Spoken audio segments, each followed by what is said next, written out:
सभी को नमस्कार। मेरे प्रिय भाई, हम सीधे परमेश्वर के वचन के भाग में चलेंगे और आज जिस विषय पर मैं बात करने के लिए जा रहा हूँ वह विषय है 5 बातें। जी हाँ, आज हम सीखेंगे परमेश्वर की वचन से 5 बातें जो हमारे जीवन को बदल देगा, हमें आशीषित करेगा और हमें प्रभु की सेवकाई में जो है मार्गदर्शन करेगा। आज हम सीखने जा रहे हैं 5 बातें प्रभु यीशु मसीह की वचनों में से। हम एक वचन निकालेंगे मरकुस 5 अध्याय 21 से लेकर के 42। मरकुस 5 अध्याय 21 से लेकर के 42। इसमें से मैं कुछ पदों को पढ़ना चाहूँगा।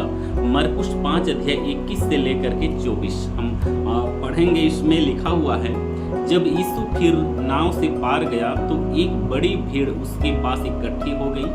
वह झील के किनारे ही था कि याईर नामक आराधनालय के सरदारों में से एक आया और उसे देखकर उसके पांव पर गिरा और यह कहकर उससे बहुत विनती की, मेरी छोटी बेटी मरने पर है, तू आकर उस पर हाथ रख कि वह चंगी होकर जीवित रहे।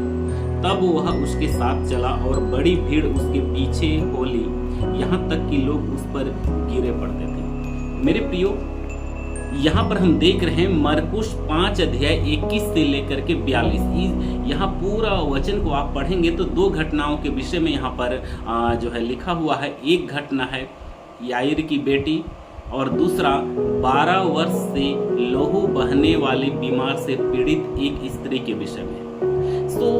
जब प्रभु यीशु मसीह धरती पर आया, जब सुसमाचार सुनाने लगा, अपना प्रेम के संदेश को बांटने लगा, उसके पीछे पीछे बहुत सारा भीड़ यानी कि इकट्ठा चलती थी, बहुत सारे लोग एकत्र हो जाते थे। तो यहाँ भी हम देखते हैं कि आराधनालय का जो सरदारों में से एक सरदार यीशु मसीह के पास आकर के उसके पैरों पर गिर जाता है और विनती करता है कि हे प्रभु, मेरी छोटी बेटी बीमार में है, वो मरने वाली है, तो चल करके उस पर हाथ रख दे तो चंगी हो जाएगी। ये बात को सुन करके यीशु मसीह उसके साथ जाने को तैयार हो जाता है और यीशु मसीह उसके साथ जा रहे हैं और यीशु मसीह के साथ उसके पीछे पीछे बहुत सारा भीड़ भी यानी कि जा रही है। और बीच में जो है खबर आता है, उस सरदार का जो घर से खबर आता है कि उसकी बेटी मर गई है और सरदार को कहते हैं कि आपकी बेटी मर चुकी है, गुरु को तकलीफ न दे, गुरु को यानी कि परेशान मत कर। मेरे प्रियो, यीशु मसीह ने भी यह आवाज को सुन रहा था और उनकी आवाज को सुनने के बाद यीशु कहता है कि मत डर। उस आराधनालय के सरदार को कहता है मत डर। और आगे क्या होता है कि वो आराधनालय का जो सरदार है यीशु मसीह को अपना घर ले जाता है। वहां जाकर के यीशु मसीह देखता है बहुत सारे भाई और बहन बिलक बिलक कर रो रहे हैं। यीशु मसीह ने कहा, ये लड़की मरी नहीं है, ये लड़की सो रही है। ये शब्द को सुन करके और भी बहुत सारे भाई और बहन ठट्ठा में उड़ाने लगे। अपने आप को जो है देख रहे हैं कि हम लोगों ने तो इसको जो है छू करके देखा है, जांच करके देखा है, लड़की मरी है, लेकिन ये कैसे देख रहा है? इसकी नज़र में जो है ये सो रही है, बोल रहा है, ये कैसे देख रहा है? बहुत सारे लोग हंसी उड़ाने लगे। लेकिन वहां पर होता क्या है कि यीशु मसीह उस जगह पहुंचता है जहां लड़की मरी हुई रहती है। वहां पर जा करके यीशु ने कहा कि हे लड़की उठ, तो लड़की उठ बैठती है। एक बहुत बड़ा चमत्कार यहाँ पर होता है मेरे प्रिय। और इसी बीच में जब उस लड़की के घर यीशु मसीह जा रहा था, उसी बीच में जो है एक 12 वर्ष से लहू बहने वाली बीमार से ग्रसित एक स्त्री आती है और यीशु मसीह के पीछे से आकर के उसकी आंचल को छू लेती है और चंगी हो जाती है। यीशु ने कहा, मुझे किसने छुआ? चेलों ने कहा कि प्रभु, इतना भीड़ है, कोई ना कोई टच हो गया होगा। यीशु ने कहा, नहीं, मुझे किसी ने छुआ है। वो स्त्री अपने आप को यानी कि छुपा न सकी और यीशु मसीह के पास आकर के सारा उसका जीवन में जो दुख था बताने लगी। मेरे प्रियो, यीशु ने क्या कहा? पुत्री, तेरे विश्वास ने तुझे चंगा किया। तो ये दोनों घटनाओं से आज हम 5 बातों को हम सीख पाएंगे मेरे प्रियो। पहला हम देखेंगे, पहला बात हमको सीखने को मिलता है कि हमारी योजना और परमेश्वर की योजना में बहुत अंतर है। हमारी योजना और परमेश्वर की योजना में बहुत अंतर है। एक वचन हम पढ़ लेंगे, यशायाह 55 अध्याय 8 से लेकर के 9। यशायाह 55 अध्याय 8 से लेकर के 9। यशायाह 55 अध्याय 8 से लेकर के 9। यहाँ पर लिखा हुआ है, क्योंकि यहोवा कहता है, मेरे विचार और तुम्हारे विचार एक समान नहीं है, न तुम्हारी गति और मेरी गति एक सी है। यहाँ पर परमेश्वर का वचन कहता है कि मेरे विचार और तुम्हारे विचार, है ना, मेरे विचार और तुम्हारे विचार में बहुत अंतर है, और मेरी गति और तुम्हारी गति में भी अंतर है। ये परमेश्वर का वचन कहता है। सचमुच में परमेश्वर का जो योजना है और हमारी जो योजना है, इसमें बहुत बड़ा अंतर है। यहाँ पर जो आराधनालय का जो सरदार था, उसका योजना क्या था, उसका विचार क्या था? उसका विचार था कि यीशु मेरे घर आए, मेरे बेटी के मरने से पहले पहुंचे यीशु मसीह और उस पर हाथ रख दे और मेरी बेटी यानी कि चंगी हो जाएगी। ये उसका यानी कि विचार था। लेकिन यीशु मसीह का जो विचार, यीशु मसीह का योजना कुछ और था। यीशु मसीह कब पहुंचा?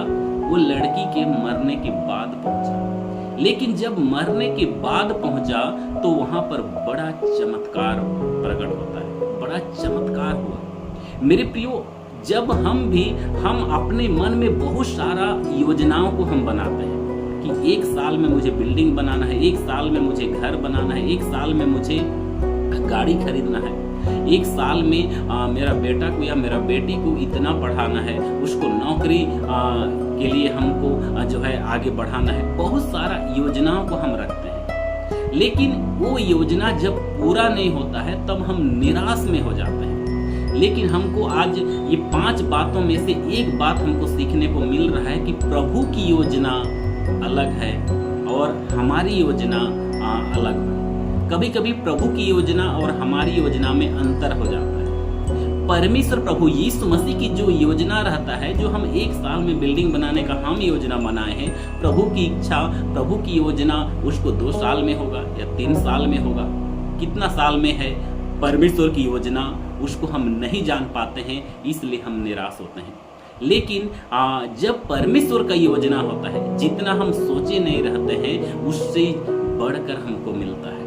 इसलिए बहुत सारे भाई और बहन प्रार्थना करते हैं कि प्रभु मुझे ये चाहिए, प्रभु मुझे वो चाहिए, और जब वो चीज पूरा नहीं होता है तो हमें आज सीखने को मिल रहा है कि परमेश्वर की योजना उसमें नहीं है। परमेश्वर की योजना उसमें है भी तो जो समय में हम चाहते हैं वो समय में पूरा नहीं होगा, क्योंकि परमेश्वर की योजना और हमारी योजना में बहुत अंतर है। इसलिए हमें परमेश्वर की योजना के तहत हमको चलना है। परमेश्वर की योजना के तहत हमको विश्वास में हमको अटल रहना है, उसकी योजना के तहत हमको आशा में रहना है। मेरे प्रियो, यहाँ पर हम देखते हैं सरदार का जो योजना था, उसका जो विचार था कि उसकी बेटी के मरने से पहले यीशु मसीह यानी कि उसके घर में जाए, लेकिन यीशु मसीह गया उसकी बेटी के मरने के बाद। लेकिन यहाँ पर मनुष्यों की आशा खत्म हो चुकी थी, क्योंकि वो लड़की मर चुकी थी। सब लोगों ने देखा वहां की लड़की मर चुकी है, लेकिन वहीं से परमेश्वर प्रभु यीशु मसीह का चमत्कार शुरू होता है। इसलिए जिस परमेश्वर के पीछे हम चल रहे हैं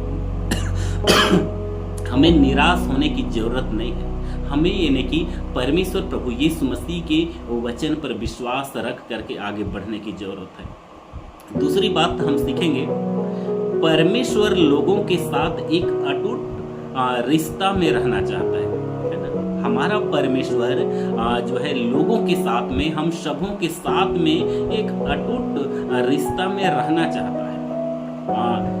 मरकुस 5 अध्याय उसका 34 पद में हम देखेंगे, 12 वर्ष से लहू बहने वाली जो बीमार से ग्रसित थी, वो स्त्री को यीशु ने क्या कहा? पुत्री, तेरे विश्वास ने तुझे चंगा किया। यहाँ पर पुत्री कह के इन्हें संबोधन करता है, एक रिश्ता को दर्शाता है। मेरे प्रियो, हमारा प्रभु यीशु मसीह हमसे एक घनिष्ठ रिश्ता के साथ रहना चाहता है। हम उसके संतान हैं, वो हमारे पिता हैं। एक घनिष्ठ जो है रिश्ता को यानी कि लेकर के परमेश्वर हमें यानी कि आगे बढ़ाना चाहता है। यहाँ पर हम देखते हैं मरकुस 5:34 में कि उस 12 वर्ष से लहू बहने वाली बीमार से ग्रसित स्त्री को पुत्री कहा यीशु मसीह। उसको बहुत सारे लोग जो है उसको तुच्छ समझते थे, बहुत सारे लोग उसके साथ बात नहीं करते थे, बहुत सारे जो लोग हैं छुआछूत मानते थे, उसके करीब में नहीं जाते थे। लेकिन हमारा प्रभु यीशु मसीह उस स्त्री को कहता है कि पुत्री तेरे विश्वास ने तुझे चंगा किया। सो हमारे साथ हमारा परमेश्वर एक अटूट रिश्ता में रहना चाहता है। इस बात को हमें जो है सीखना है इस वचन के द्वारा। आगे हम बढ़ते हैं तीसरा नंबर में, हमारा विश्वास परखा जाएगा, है ना। जो प्रभु यीशु मसीह को ग्रहण किया है, उसके वचन के अनुसार चल रहा है, उसका विश्वास परखा जाएगा। यहाँ पर वचन में हमने देखा कि याईर का विश्वास परखा जा रहा था, याईर का विश्वास परखा जा रहा था। जब रास्ते में ही थे तो घर तरफ से इन्हें की समाचार आता है कि तेरी बेटी मर चुकी है, तेरी बेटी मर चुकी है। अब वो क्या करता?